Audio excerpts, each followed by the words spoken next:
It is the Flow Friday Night Sports Show. KNT Netball heads into its final series this weekend, and that is exciting. Sally joins me from KNT Netball again on the line to walk our way through the final minor round of matches. How are you, Sally?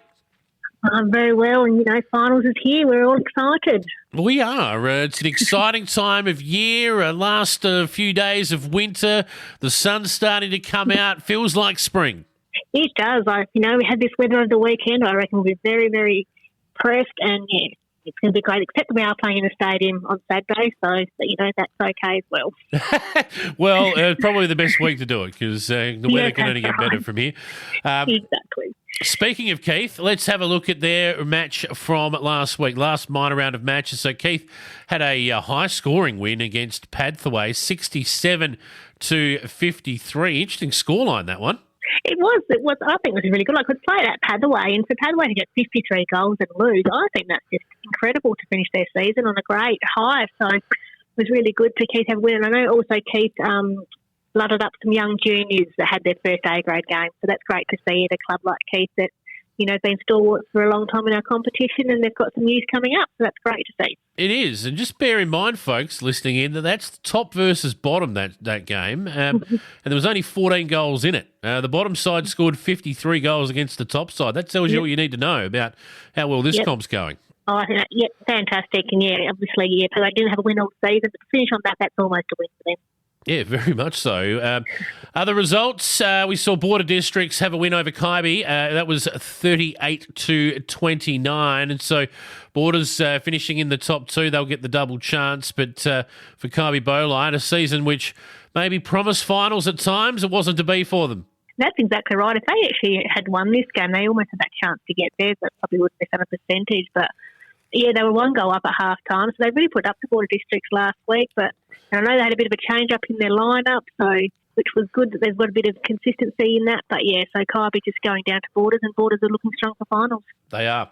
Lucindale, they took on Mundulla, and tell you what, Mundulla's season was on the line here. They couldn't quite get the job done, but they actually did enough in the end to secure their finals berth anyway. It was Lucindale 54, Mundulla 45.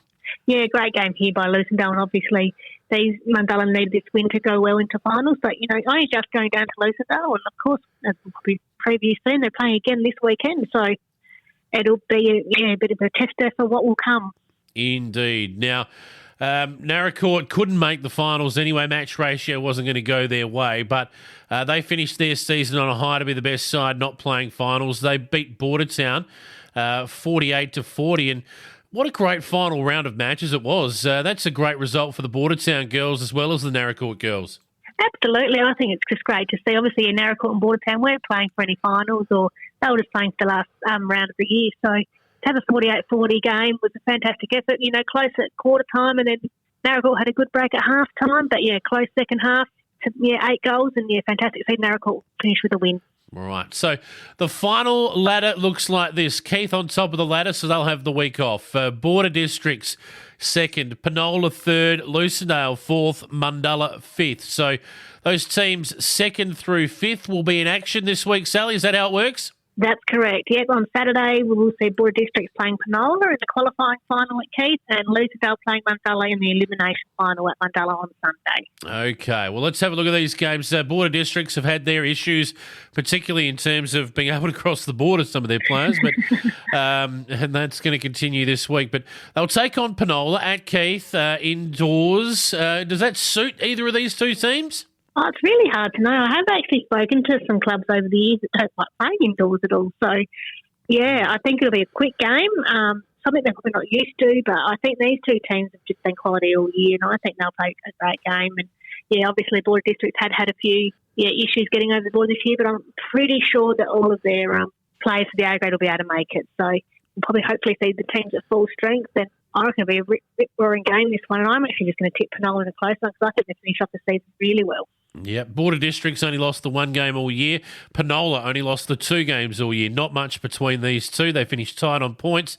It was only match ratio separating them, which saw Border Districts second rather than third. So, and not much in it percentage-wise either. So you can throw a blanket over these two.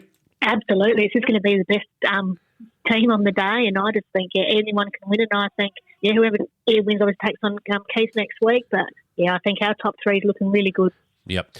And then 4th versus 5th on the Sunday, Lucindale taking on Mundulla. And Lucindale will start red-hot favourites for this one against Mundulla, but they've got nothing to lose, the Moots. Absolutely. They're going to have a home ground advantage out there, so hopefully they've got a bit of a crowd. And obviously we only just saw them play last week, and the 9-goal win there by Lucindale. When they played earlier in the year, Lucindale won by 20 goals in round 5, so they're getting that little bit better, but I just think Lucindale again have finished strongly, and I reckon they'll take the points in this one and continue their finals. But I reckon Mundulla will give it a red hat crack, and I just hope that they can be at full strength, because I know they've had some injury worries, border worries, and so hopefully they get a great team on the court. Yeah, indeed. Any details on medal counts, best and fairest presentations and the like? Yeah, so we're going to have our medal count will be at Mundulla Sport and Rec on Sunday the 12th of September. So that's starting at 1 o'clock. So let's hope we can have some, obviously we're seeing our showcasing our best players in the league, and that'll be a great day out. Excellent. And anything else before we wrap it up for today? Yeah, just a couple of we had some great umpiring achievements last weekend. So Virginia Ross from Keith gained her umpiring B badge, which was fantastic. And Emma Bell and Claire Langley got their C badges. So it's great to see our umpires being rewarded. Certainly is, and good luck to those girls, the umpires in the finals as well. It's a nervous time for everyone. It is, and we've got some new umpires umpiring their first finals this season, and so we're really lucky to have such a good pool of umpires, and we look forward to seeing them out in the courts as well this weekend. Excellent. Well, good luck to everyone hitting the courts in KNT Netball this weekend. Sally, all the best to you, and we'll catch up with you again next week. Sounds good. Thank you very much.